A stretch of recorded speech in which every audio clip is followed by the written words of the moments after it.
बिस्मिल्लाहिर्रहमानिर्रहीम। अस्सलाम वालेकुम। मैं हूं मिसेज़ राबिया ज़फ़र। आप देख रहे हैं ZN न्यूज़ और हमारे साथ हैं ज़फ़र नकवी साहब। अस्सलाम वालेकुम। प्रोग्राम शुरू करने से पहले अगर अभी तक आपने हमारे चैनल को सब्सक्राइब नहीं किया तो उसे जल्दी से सब्सक्राइब कर दीजिए ताकि हमारी हर नई आने वाली वीडियो आप तक पहुँचती रहे। क्या इमरान खान अपनी सारी कश्तियाँ जला चुका है? इस पर बात करेंगे। फिर एक बड़ा फड्डा पड़ चुका है, ये फड्डा क्या है, इस पर भी बात करेंगे। फिर आज मरीम नवाज़ की इस्लामाबाद हाई कोर्ट में पेशी थी। सुना है नून लीग के लिए अच्छी खबरें आने वाली हैं, इस पर भी बात करेंगे। लेकिन सबसे पहले आपके ताउन और अल्लाह के करम से ZN न्यूज़ का फ्लड रिलीफ ऑपरेशन जारी है। दिए गए व्हाट्सएप नंबर पर रब्ता करें और इस कार्य खैर में अपना हिस्सा डालें। जनाब बहुत शुक्रिया, बहुत नवाजिश। ये आप ही के ताउन से, अल्लाह के करम से जारी और सारी है। और इंशाअल्लाह जो इलाके हमने टारगेट किए हैं उनको मंतकी अंजाम तक हमने पहुँचाना है और उन तक तमाम तक घर की दहलीज तक आपके ताउन से ये सर। तो अब आप आएँ इस अपने टॉपिक्स पर आने से पहले मैं सबसे पहले आपको एक इमरान खान साहब का क्लिप सुनवाना चाहती हूँ। अच्छा, धमकियां दो उनको, जो डराता है वापस लाओ उसको। जो मिस्टर एक्स और मिस्टर वाई लोगों को धमकियां देते हैं, वापस धमकियां दो इनको। ये होते कौन है? ये होते कौन है आपको डराने वाले? आप हैं इस मुल्क की कौम, अवाम। अवाम है मुल्क का, जो मुल्क की क़यादत अवाम का फैसला। ये खुफिया नंबरों से डराना धमकाना कि जी हम ये कर देंगे वो कर देंगे, जो करना करो हम भी करेंगे। ये तो खान साहब की बातों से लग रहा है कि खान साहब के तमाम ऑप्शंस ख़त्म हो चुके हैं। अब तो वो दीवारों से टकरे मारने को तैयार हैं। खान साहब के ऑप्शंस खान साहब ने ख़ुद ख़त्म किए हैं। वो जैसे हुकूमत में थे ना, तो कहा जाता था कि खान साहब के सबसे बड़े दुश्मन खान साहब ही हैं। अब अपोजिशन में भी वही हालत है। खान साहब के सबसे बड़े दुश्मन खान साहब हैं। लोगों को कह रहे हैं जो आपको डराता है, धमकाता है, धमकियां देता है, आप भी वापस उनको धमकियां दो। और सिर्फ नाम लेने की ज़रूरत नहीं है। कहते हैं मिस्टर एक्स मिस्टर वाई। जैसे आज मरीम नवाज साहिबा ने हाई कोर्ट के बाहर उन्होंने भी यही कहा है कि खुद में तो नाम लेने की हिम्मत नहीं है। भाई जब नवाज शरीफ को रिजर्वेशंस थी तो उन्होंने तो नाम लिए थे, बड़े एहतराम से नाम लिए कि जनाब जनरल बाजवा साहब आपको फ़लाँ फ़लाँ बात का जवाब देना पड़ेगा, जनाब जनरल फैज़ हमीद साहब आपको फ़लाँ फ़लाँ बात का जवाब। ये क्या है mister X mister Y mister Z, ये क्या है? ये तो इतना डरना, खुद आप डर रहे हैं। एक बात। दूसरी बात यह है कि खुद आप जाके पैर पकड़ रहे हैं। कभी आप फवाद चौधरी को भेजते हैं, कभी आप परवेज़ खटक को भेजते हैं, कभी आप असद उमर को भेजते हैं, कभी आप शफ़कत महमूद साहब को भेजते हैं, कभी आप इनको मुबैना तौर पे सबको भेजते हैं, कभी आप ख़ुद मिलने की दरख्वास्त करते हैं। वो कहते हैं आर्मी हाउस आ जाएं, तो आप कहते हैं वहाँ वाली मुलाकात नहीं चाहिए, और वो कहते हैं खुफिया मुलाकातें अब हैं नहीं। तो अब आप ख़ुद जो है ना उनके गिट्टे गोड़े पकड़ रहे हैं और दूसरों को सबक पढ़ा रहे हैं, यूथियों को, कि आप उनको वापसी धमकियां दो, और ख़ुद नाम लेने की आपकी ज़रूरत नहीं है। तो नाम लो ना कि भाई अगर आपको ये धमकियां देते हैं तो आप इनको धमकियां दो, तो नाम तो ले लो ना। ये इतनी सी बात है। पिछले दिनों तो हमने सुना था कि खान साहब ने कहा था कि फ़ौज के ख़िलाफ़ कोई बयानबाजी अब नहीं करनी। फिर ये उतार चढ़ाव। मैं आपको एक बात बताऊं, मैं अपने मुतअद्दिद व्लॉग्स में अपने तमाम व्यूअर्स को ये बता चुका हूँ कि खान साहब जब धीमे हो जाएं तो इसका मतलब ये है कि खान साहब की कहीं ना कहीं को बात चल रही है, कहीं को मुलाकात हो रही है, कोई और आगे पीछे भाग रहा है। वो कहता है खान साहब ज़रा थोड़ा, और अगर वो बात बिगड़ जाए तो खान साहब यूँ खैर से शूट करके उनका जो है गुस्सा शूट करता है। और ये एक मिजाज में ना उनके इस तरह से कहते हैं ना मुतलव्विन मिजाज, ये कोई एक जगह पे फिक्स नहीं होता, मुतवाज़िन मिजाज नहीं है, वो मुतलव्विन मिजाज है।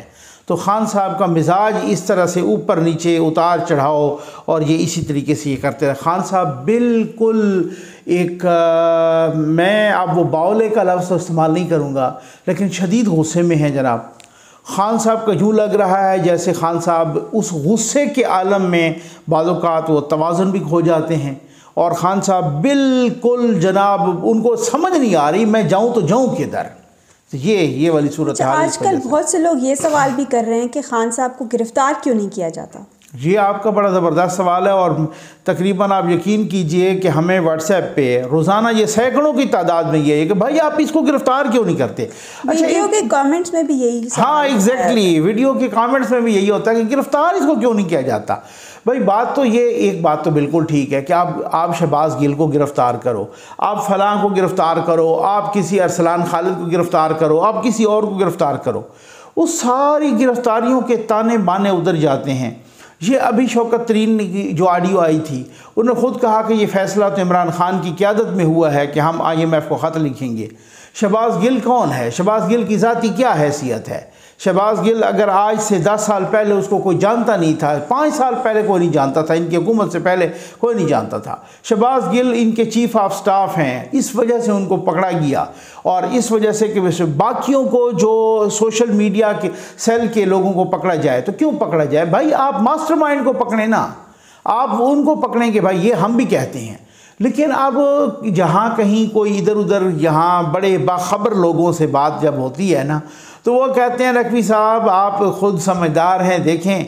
अच्छा, जो मुझे बताया ना उसका लुबाब ये है। मैं सराइकी में एक आपको ना आज बड़ी ज़बरदस्त किस्म की बात सुनाता हूँ। हमारे ये जो लोकल डायलैक्ट्स हैं ना, सिंधी, सराइकी, पंजाबी, पश्तो, ये इनकी बड़ी मज़े की कहावतें और बड़ी मज़े की कहानियाँ, और ये वो चूँकि मेरी ज़बान सराइकी है, मदर टंग, तो वो इस वजह से बड़ा मज़ा आता है।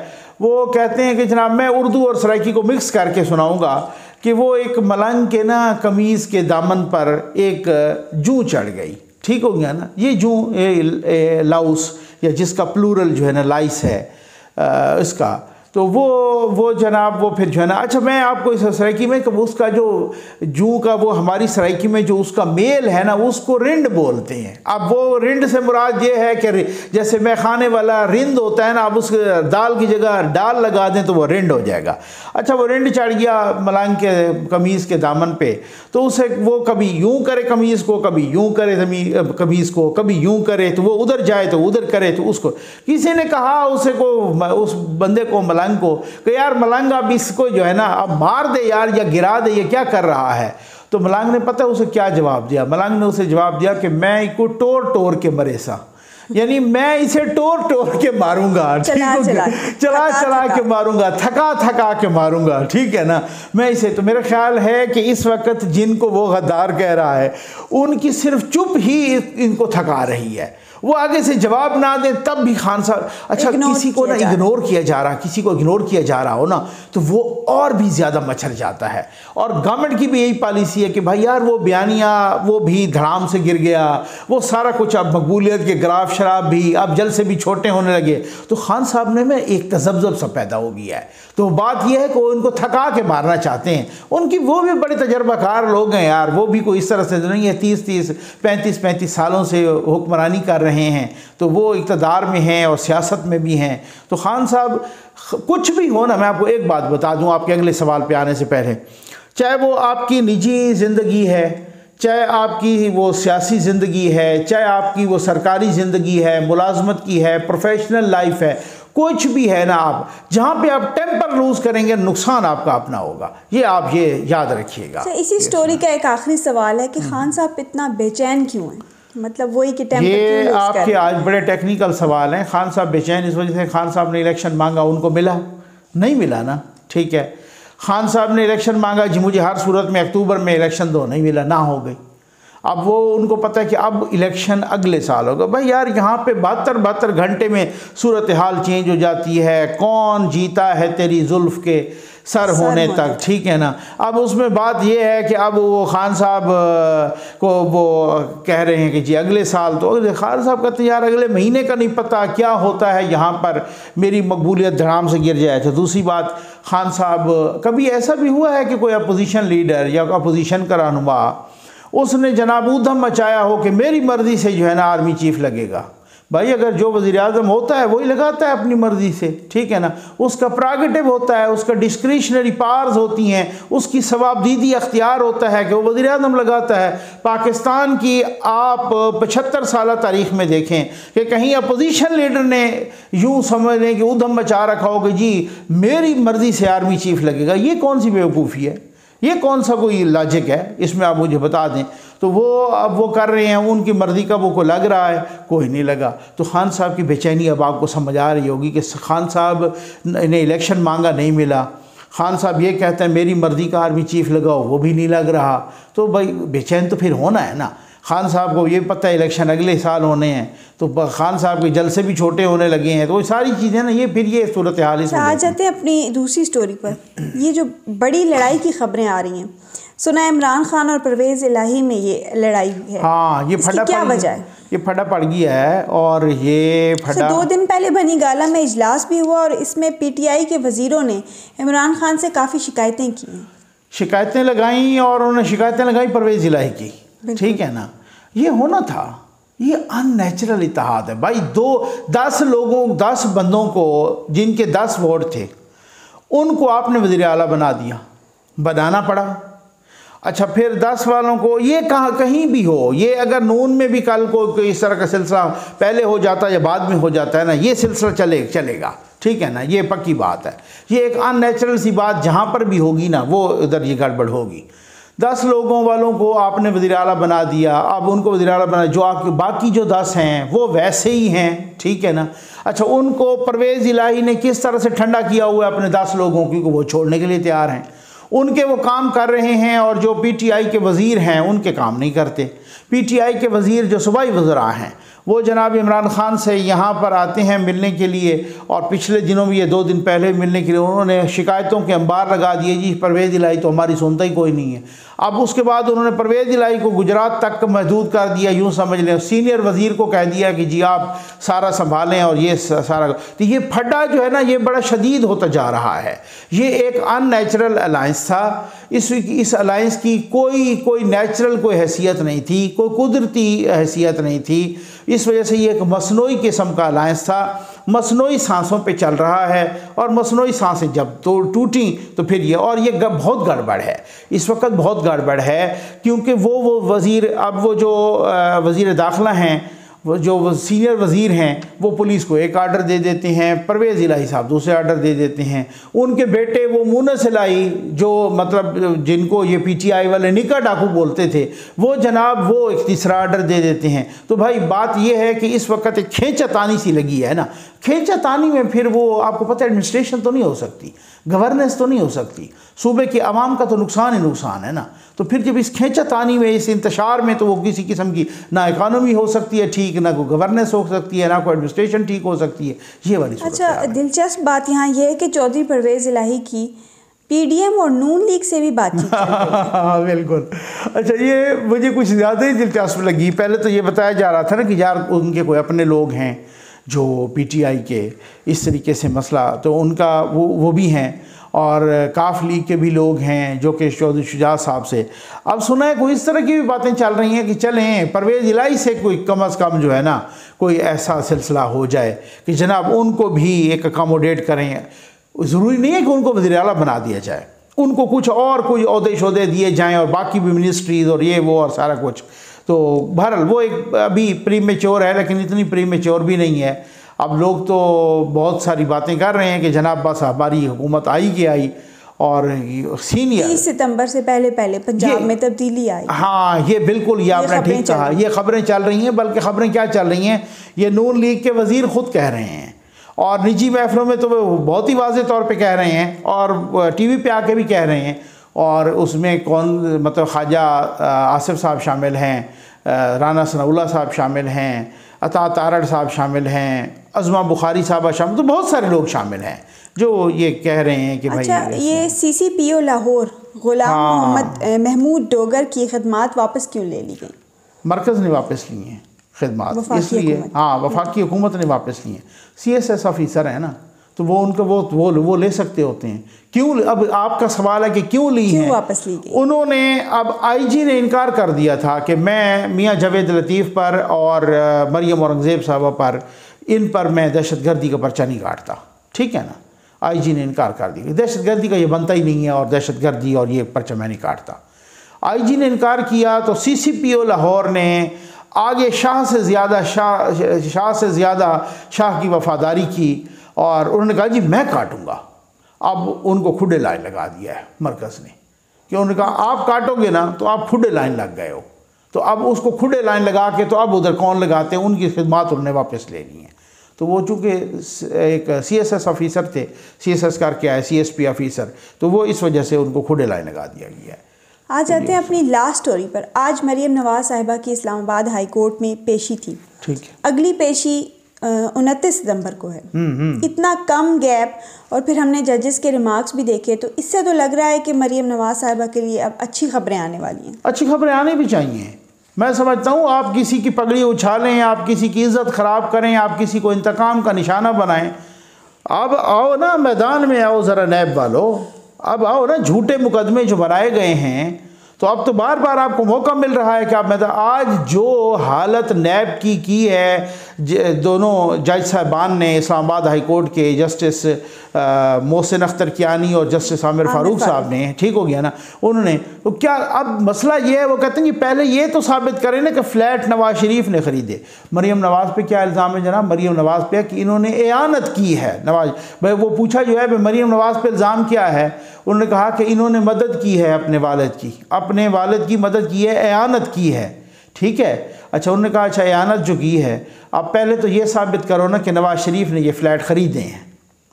जब वही आपसे साबित नहीं हो पा रहा कि ये नवाज शरीफ ने फ़्लैट ख़रीदे हैं और 1993 में नवाज शरीफ ने पैसे दिए हैं, अब एक बंदा आप साबित न कर सकें कि फ़लाँ बंदे ने कत्ल किया है, तो फिर एआनत वाला किधर गया? उसको तो आप उसका जुर्म नहीं साबित कर पा रहे कि जिस पर जो एक कोर आप उसने उसको अक्यूज्ड बनाया है, ठीक है ना, और फिर आप कहते हैं कि वो कन्विक्ट है। जिस तरीके से आप कहते हैं कि उनको तो साबित करो ना ज़रा। इससे आपको पता चल गया होगा कि एहतसाब अदालत में नीचे से जो फैसले हुए हैं वो फैसले कितने कमज़ोर हुए हैं। एक दिलचस्प बात देखें, मरियम नवाज़ ने भाई नवाज शरीफ की आनत की है और बेचारे कैप्टन सफदर पे गए कि उन्होंने मरियम नवाज़ की आनत की है। अब आप, इससे बड़ा मजाक निज़ाम इंसाफ के साथ हो नहीं सकता। तो वो तो कब की पेशियां भुगत रही हैं और 4 साल से ज़्यादा हो गए हैं कि वो जनाब 4-5 साल, बल्कि उससे भी ज़्यादा हो गया है। ये तकरीबन को 2017-18 में हो गया था, इलेक्शन से पहले ये वो हो गई थी सारा कुछ सज़ा। तो अब ये 4 साल से ज़्यादा हो गया है। आप अंदाज़ा कीजिए वो मुसलसल पेशियाँ भुगते जा रही हैं और उनके 4 साल गर्क हो गए। उसका ज़िम्मेदार कौन है? आज अगर वो बाइज़्ज़त बरी होती हैं तो इस बुनियाद पे होंगी ना कि नैब के पास किसी किस्म का कोई सवाल नहीं है, नैब को छुपने की जगह नहीं मिल रही। बल्कि आज तो गालिबन जस्टिस आमिर फ़ारूक साहब के ये रिमार्क्स थे कि नैब इस मुकदमे में मुकम्मल बंद गली में जा चुका है। तो अब आप देखें तो सही, आप खुदा की कुदरत तो देखें कि उसको, मरियम नवाज़ को, जिसको इस तरीके से सियासी इंतकाम का निशाना बनाया गया, अब वो जवाब दे नहीं सकते। ये पिछले कितने अरसे से नस रहे थे ना, कभी उनको कोरोना हो गया तो कभी उन्होंने एक बदला वकील, तो कभी दूसरा वकील, एक यूट्यूबर रख लिया, तो कभी किस तरह से वो यूट्यूबर आया, एक पेशी पे आया, उन्होंने कहा जी मैंने तैयारी करनी है, दूसरी पेशी पे छोड़ गया। ये एक लिंगर ऑन करने के, एक चीज़ को लंबा करने के एक तरीके होते हैं ना, टैक्टिक्स होते हैं, डिलेइंग टैक्टिक्स। तो अब वो अगर नवाज शरीफ साहब, आज उन्होंने ये भी कहा है कि नवाज शरीफ की ये एवन फील्ड में तो उनकी भी सज़ा सस्पेंड हुई थी ना, उनको भी ज़मानत मिली थी, और मरियम नवाज साहबा की, उनकी तो अभी तक भी सस्पेंडेड है सज़ा, कैप्टन सफदर साहब की भी, और बेल भी है, उनको वो हैं भी ज़मानत पे। तो आज ये भी हुआ कि नवाज शरीफ की जो अपील खारिज हुई है वो इस बुनियाद पे नहीं हुई क्योंकि मेरिट पे हुई है। वो चूँकि बाहर चले गए थे तो वो गैर हाजिर हुए, तो इस वजह से गैर हाज़िरी की बुनियाद पे उनकी अपील खारिज हुई है। ये भी आप देख लें कि उनको अब एक तरह से, एक केस में तो फ्लैगशिप में तो नवाज शरीफ साहब ऐसे बरी हो चुके हैं निचली लेवल से, एहतसाब अदालत से। दूसरा केस ये है जिसके परखचे उड़ चुके हैं, जो कि बिल्कुल बेसलेस है। तीसरा केस वो है, अल्लाह बख्शे, वो जज थे वो अरशद मलिक साहब, उनकी वीडियो भी आ चुकी है और उनको पता नहीं क्या क्या। यहाँ पर अगर आपके पास 1 मिनट है तो मैं एक चीज़ क्लियर कर दूँ। जस्टिस कयूम मलिक साहब एक थे, उनके जो है ना, उनकी एक ऑडियो टेप लीक हुई थी शहबाज शरीफ साहब के साथ, ठीक है। उसकी बुनियाद पर, ये पहले चूँकि पीपल्स पार्टी और उस ज़माने में नून लीग में बड़ा फड्डा चलता था और बड़ा इसी तरह से, बहुत ही इस तरह से तो नहीं कहूँगा, लेकिन ये है कि 90s में बहुत ज़्यादा, तो वो उनकी एक ऑडियो लीक, उस ऑडियो लीक को बुनियाद बनाकर बेनज़ीर साहबा और आसिफ अली जरदारी साहब को ये रिलीफ मिल गया था केस में, वो बरी हो गए थे, उनको केस में फ़ायदा हो गया था, ठीक है, कि ये ऑडियो लीक हुई है और शहबाज साहब कह रहे हैं जस्टिस मलिक कयूम साहब को कि इनको सज़ा दे दें, ठीक।